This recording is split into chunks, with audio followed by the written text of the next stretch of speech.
రాష్ట్రంలో అయినా దేశంలో అయినా అభివృద్ధి చెందాలంటే గొప్ప నాయకుల వల్లే సాధ్యం.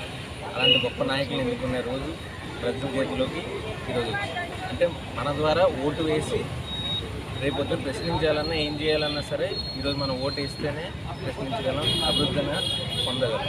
సో గొప్ప నాయకులు ఎన్నుకునే రోజు కాబట్టి ప్రతి ఒక్కరు ఇంటి నుంచి బయటకు వచ్చి, ముఖ్యంగా యువత ఏదైతే వాళ్ళు అభివృద్ధి చెందాలనుకుంటారు కాబట్టి సో ప్రతి ఒక్కరు ఇంటి నుంచి బయటకు వచ్చి యువత కూడా బాగా ఇంకా పెద్దవాళ్ళు ఎవరైతే ఉంటారో వాళ్ళని కూడా తీసుకొచ్చి ఓట్లు వేయించాలని మనస్ఫూర్తిగా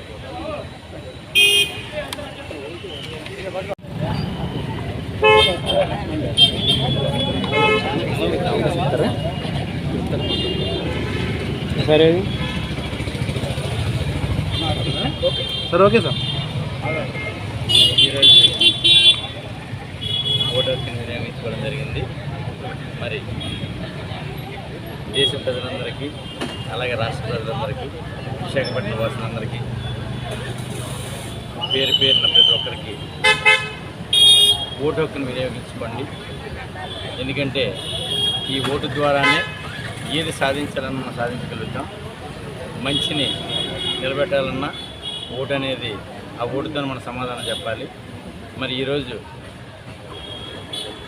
ఈ భారతదేశంలో ఏదైతే న్యాయం ఉందో న్యాయానికి ఓటు వేయండి, అన్యాయానికి వేయొద్దు. ఎవరు ఏంటనేది మనకి నిర్దిష్టంగా తెలుసు కాబట్టి మంచి వ్యక్తుల్ని ఎన్నుకోండి. మంచి వ్యక్తుల్ని ఎన్నుకుంటేనే ఈ రాష్ట్ర భవిష్యత్తు కానీ ఈ దేశ భవిష్యత్తు కానీ బాగుంటుంది.